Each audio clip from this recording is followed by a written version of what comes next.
The Institute for Justice. The National Law Firm for Liberty. Welcome to Deep Dive with the Institute for Justice. I'm Melanie Hildreth, and I'm here with IJ senior attorneys Rob Johnson and Bob McNamara. We're going to talk today about what happens when the government's ability to regulate occupations intersects with the First Amendment's protection of speech. I want to start our conversation by sharing a few comments from someone who's living and working at that intersection right now. I do think the First Amendment protects my right to work with clients via teletherapy. I'm not averse to regulations, for example, that might prevent a professional or someone from misrepresenting their qualifications. I just don't think that the rules should be so arbitrary. That was IJ client Elizabeth Brokamp.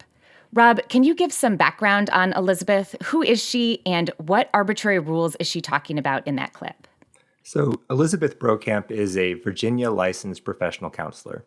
And what that means is that she's a therapist. She talks to people about their feelings, about what's going on in their life, and she tries to help people feel better.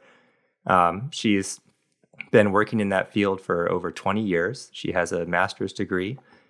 She's highly qualified, highly trained. And she's located in Northern Virginia. So during non-pandemic times, she's a short drive across the Potomac from people in the district who could visit her in her offices in Virginia. And of course, that's perfectly legal because she is licensed in Virginia.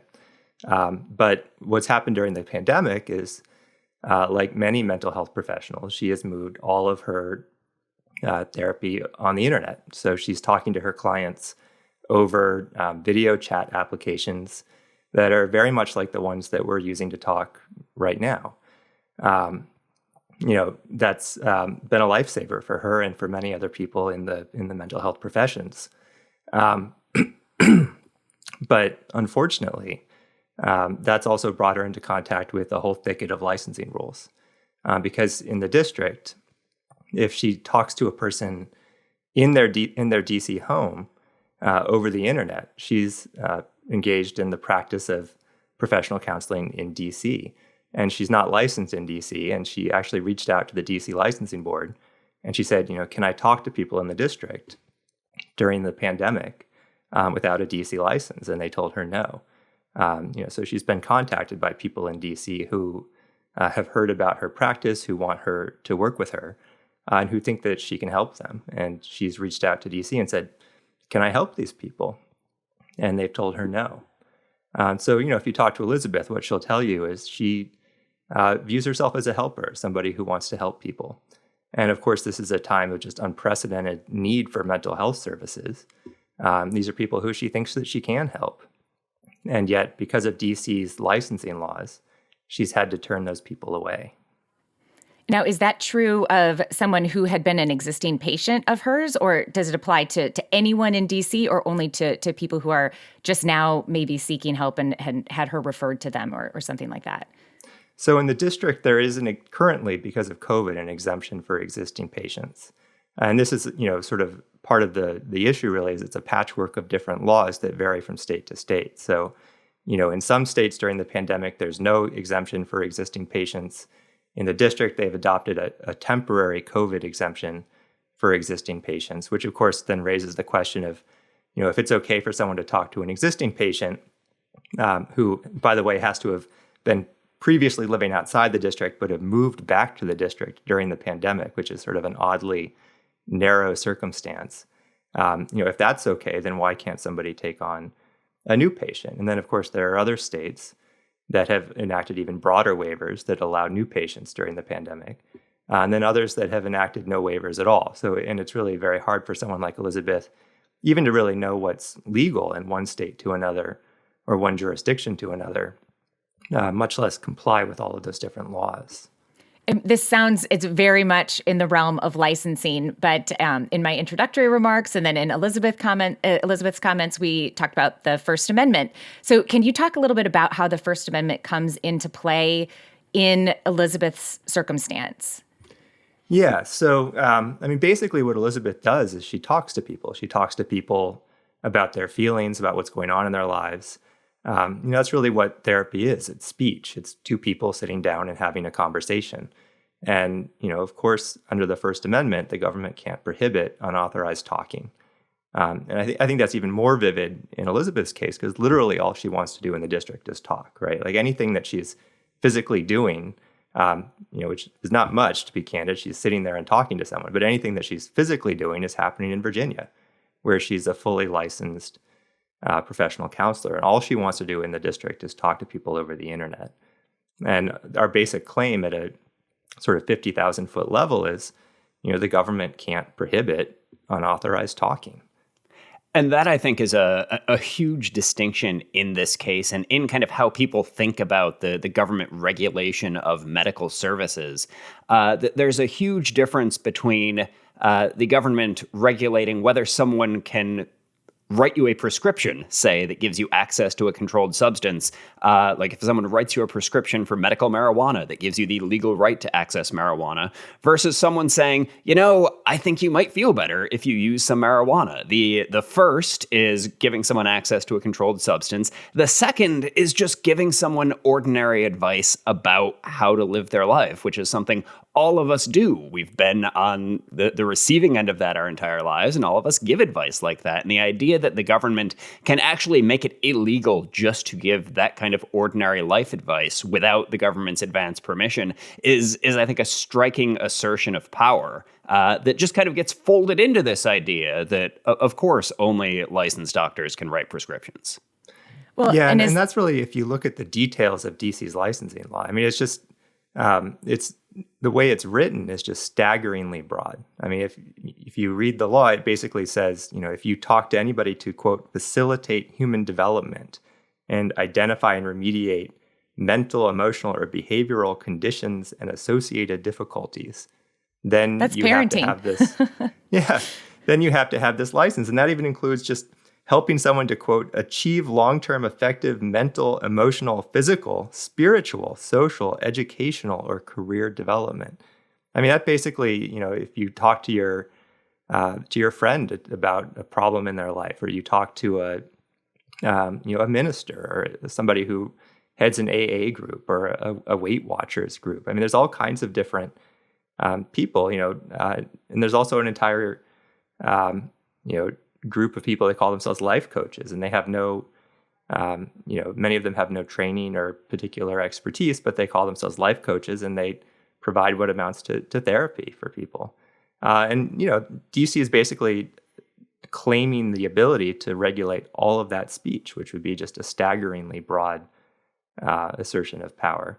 And of course, the reality, though, is that DC doesn't actually apply it as broadly as it's written, which then leads to sort of another weird feature of the law, which is that even though it's written so broadly, it's really only enforced against people who have the kind of specialized training and expertise that Elizabeth has, which then creates this weird paradox where the more educated you are, the more trained you are in providing therapy, the greater the regulatory burdens that DC is subjecting you to. So, somebody who doesn't have Elizabeth's training or expertise can hang out their shingle as a life coach, but then somebody who does has to get this license. And so as the result is that the very reason that people are seeking out Elizabeth's help is actually what's subjecting her to greater regulation in the district. And when it comes to things like qualifications, Elizabeth made the comment that she doesn't want people to misrepresent themselves. So, I mean, I guess misrepresenting yourself is also just talking. So how does that come into play when you look at this from a First Amendment perspective? So I think there's a difference between how you go about advertising what you're selling and what you're actually selling. And so if I claim that if you come talk to me, I'm going to make you grow 3 inches and my advice is going to, make you a number 1 pick in the next NFL draft, I'm making claims about what I'm selling. And if those are false claims, then I'm engaged in fraud. I'm defrauding you. I can't actually do those things. I'm falsely claiming what I can do. But that's different from me accurately telling you what I can do, which is, look, I'm a guy who has never played organized football, but if you want, I'm happy to give you the best advice I can on how to be a number one NFL draft pick. And if you, for whatever reason, think that's something worth listening to, the underlying advice is simply pure speech. And so if the government wants to regulate how people can sell themselves, that make it illegal to say that you're a licensed counselor when you're not, to make it illegal to say that you've received an advanced degree when you haven't, that's regulating fraud. That's entirely different from a set of rules that's designed to restrict who can talk in the first place. Fundamentally, the idea here is that in this country, we rely on people to decide who they want to listen to. We don't rely on the government to decide who's going to get to speak. And so as long as people are being honest about who they are and what their credentials are, the decision about whether to listen to them is up to individual audience members, is up to individual people who decide whether this is the sort of advice they think might help them. And laws like the ones Elizabeth is bumping up against get that principle exactly wrong. They say there's no amount of disclosure Elizabeth can do, no matter how honest she is about who she is, what her credentials are, and what she can do. She is just not allowed to say these things because she is not the sort of person DC has decided should be allowed to say these sorts of things. So Yeah, with an sorry. occupation like Elizabeth's, how do you then how do you balance the potential different ways to regulate what it is that she's doing? Is there something maybe less than this full-on license that makes it impossible for her to talk via Zoom to somebody who happens to be in a different state, which is just crazy, but that also shows that she's not like me, for example, just trying to give you some advice that's maybe not worth all that much.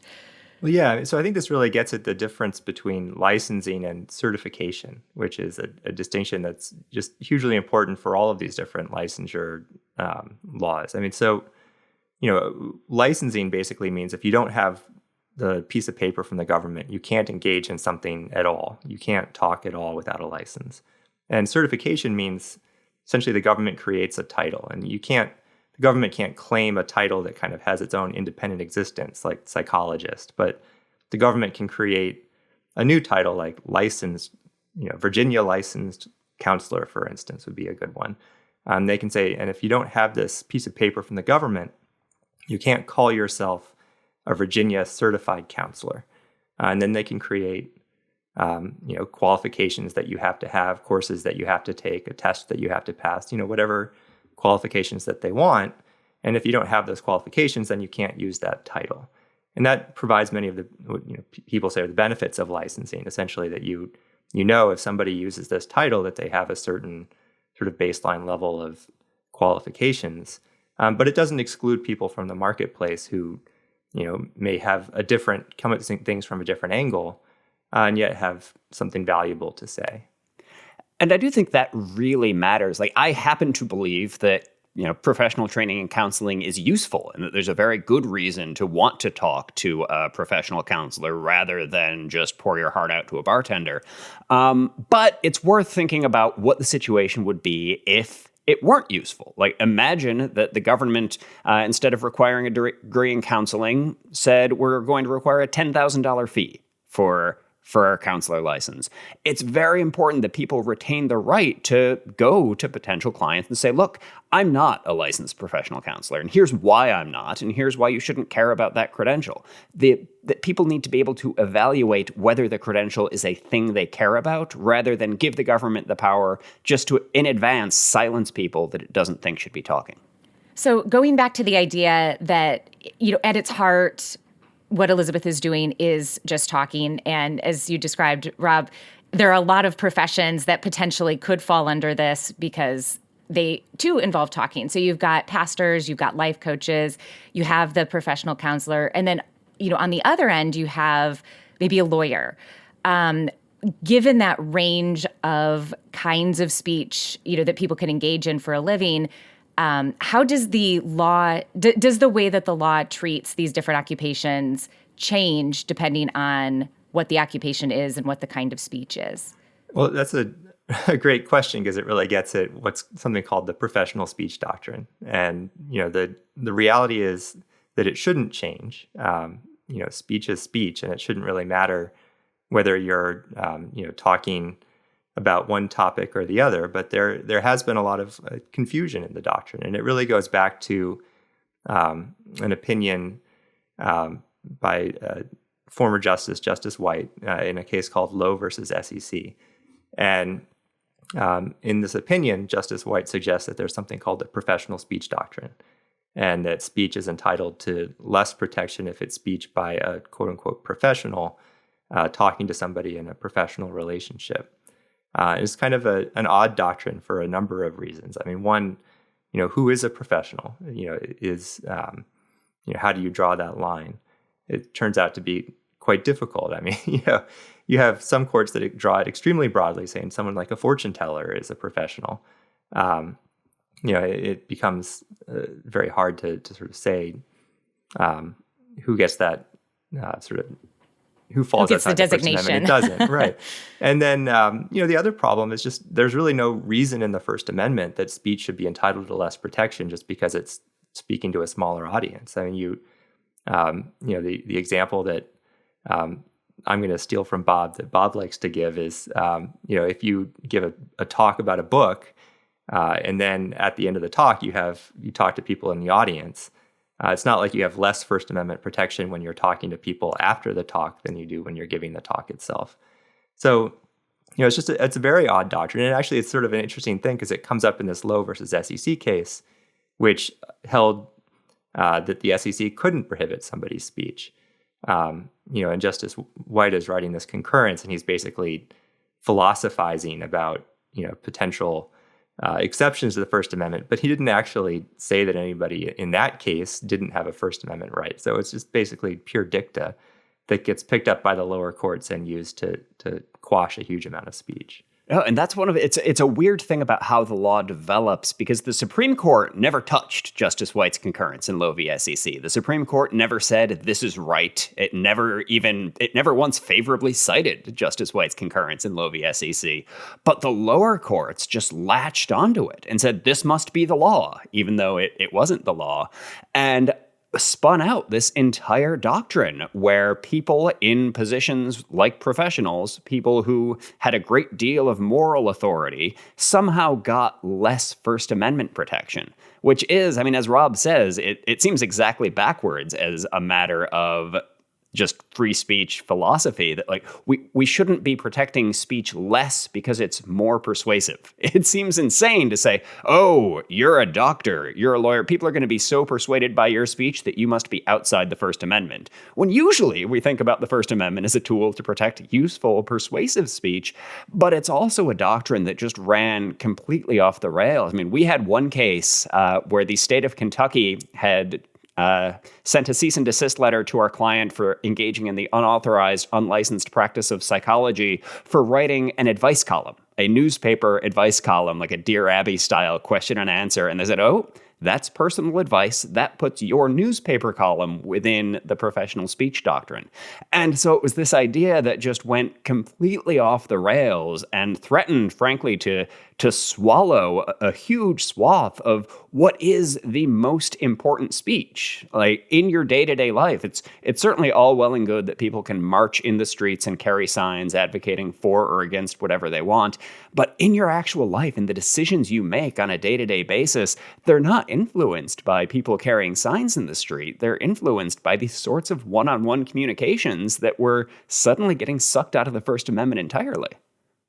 So, Bob, can you, if it starts as Rob says, just as dicta and ends with the court saying, okay, this is the unlicensed practice of psychology, even though it's a newspaper column published, not speaking to anyone in particular, just giving this person's thoughts. What were there some seminal cases that brought it there? Did it just sort of happen in the lower courts kind of in a soupy way over time? Or how did we get from the first place to where we were in that case with the psychologist, the newspaper columnist being charged with being a psychologist? So really a lot of what happened is if you give lower courts a tool to avoid applying the Constitution, they will grab it in every possible instance. And that's really what happened with the professional speech doctrine, is that you would have laws that had a certain ideological valence. And it was people on both the left and the right, where there would be laws restricting sort of gay conversion therapy, which is, a therapy that's widely condemned and is known to not work, but applying it strictly to talk therapy with adults. And rather than go through the analysis of saying, on the facts, is this sufficiently dangerous that the government can ban it, courts reached for the professional speech doctrine so they could say, we don't have to do any of the hard analysis. We don't have to look at your studies. We can just say this is outside the First Amendment. And the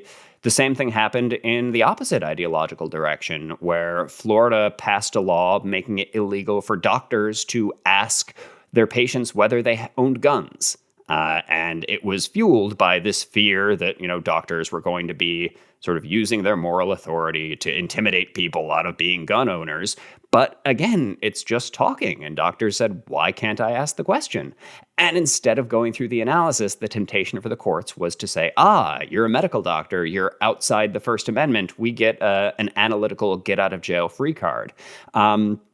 And sucked up in that was a lot of economic regulation, where what courts want to do when they're faced with an economic regulation is say, this isn't our job. We don't do economic regulations. And so you had cases like that of Dr. Ron Hines in Texas, which was, one of our cases, where Dr. Hines set up a website and just sent people emails. People could send him an email about their pets, and he would just give them advice. And sometimes his advice was, you need to go see a veterinarian. Sometimes his advice was different, but he would get emails from people in rural areas who didn't have access to a veterinarian. He got an email once from a guy who was working on an oil rig, who had a dog with him and wanted to know why his dog was making a noise. And Dr. Hines just sent emails. Everyone knew what they were getting. It was pure advice. But the state of Texas initially successfully said, wait. Dr. Hines is a veterinarian. He's a professional. That means he doesn't have the right to send these emails, which I think is the perfect illustration of how pernicious this doctrine became. Because under Texas law, it was perfectly legal for me to send you an email about your dog, even though, I'm just some jerk. I don't know why your dog's making a noise. But it was a crime for Dr. Hines, who actually has useful advice to give you, to send you that email. And if anyone's going to be outside the First Amendment, it should be the jerk who doesn't know what he's talking about. But the professional speech doctrine said it was the other way around. Yeah. So, I think lurking in this whole doctrine is this idea that somehow speech gets less protection if you're being paid to speak. And the courts never say that, but it's kind of lurking there as almost like a prejudice that I think some lawyers and judges may have. And it's important to realize, right, that some of the speech that we all realize is, central to the First Amendment is speech that people are paid to do, right? Like journalists are paid to talk. Actors are paid to talk. Artists are paid to talk. Even politicians are paid to talk. So if you had a rule that, just because you're paid, suddenly your speech falls outside the First Amendment, the First Amendment wouldn't be worth very much to anybody at all at that point. And it seems like it's easy to understand perhaps why they did this sort of shorthand with if it's something that you're paid to do, or if it seems like it's extra persuasive, or it's like, it's a profession where you were educated a lot, because the line between speech and conduct in those kinds of occupations does seem to be less clear. So when there are occupations like veterinarian, for example, or doctor, or maybe lawyer, where there is some conduct that is tied to the relationship that the person has with the client or the person who's paying them. What is the right way to look at the regulations and restrictions on what a person can say in those contexts? So I think the key thing to understand here, and sort of the key intellectual move to make, is to understand that the First Amendment is a restriction on government. It's not a grant of rights to us. It's a restriction on government. And so the question you have to ask when you're applying the First Amendment is, what is the government doing? Is the government restricting speech, or is it restricting conduct? And the Supreme Court has actually been very clear about how you do this. You look at the government regulation and you say, if the government regulation applies on the basis of your communicating a message, that is a restriction on speech. And the way that plays out is some things that these professions do are conduct. If the government's restricting a doctor from writing a prescription, the government regulation doesn't care whether I look at the prescription. The prescription could be in an envelope. I never open it. I just take it to a pharmacy and exercise the legal right he's given me to acquire the controlled substance that he's prescribed. That's not restricting. That doesn't apply based on the doctor communicating a message. So too, if I write a contract for someone, or if I establish a legal entity, I write documents that create a corporation for you, and I hand them to you, and I say, now you are Melanie Hildreth, LLC. You never have to read them. If you never read them, the legal effect is the same. I've created this legal entity. That's not a restriction on my communicating a message. But if all I say is, here's what I think about your situation. Here's some advice. You seem sad. Maybe you should talk to somebody. You seem a little low energy. Maybe you need to get more sunlight. You're really annoying. Maybe you need a nap, which is what I say to my kids all the time. All of that is just pure speech. And if a government regulation hinges on the fact that I said those things, then it's a restriction on my speech. And it's a very simple, straightforward, easy to apply rule that prevents the government from sort of leveraging its overall power to regulate into a power to control who can or cannot say this or that. So with that framework, going back to Elizabeth, what is the rule of law that we want in her case? What is the perfect world if Rob prevails and Elizabeth is freed? What does the world look like now? And how is it better for her? How is it better for other people? And then how will other people be able to move through that world as counselors or speakers? I think what we're working towards and what the world would look like is essentially a certification regime, which is what we were talking about earlier. Certainly the government would be able to say, if you're going to call yourself a licensed psychiatrist or a licensed psychologist or a licensed counselor, like, here are the credentials that you have to have. But the government can't say that only certain people with certain credentials can talk to other people about their feelings and give advice about, how to deal with problems in their lives or feel better.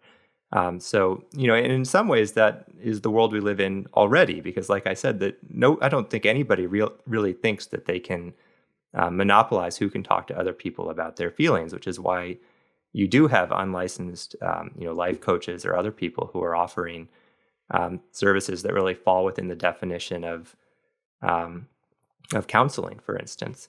But what would change would be that somebody who, like Elizabeth, who is qualified, would be able to talk in any state without having a special license from that state. She would just have to be honest about what she's doing and say, look, I'm licensed in Virginia. I'm not licensed in DC. But, if you want to talk to me and work with me, I'd love to work with you. And that's honest. It's straightforward. And the government wouldn't be able to stop her from talking to her clients.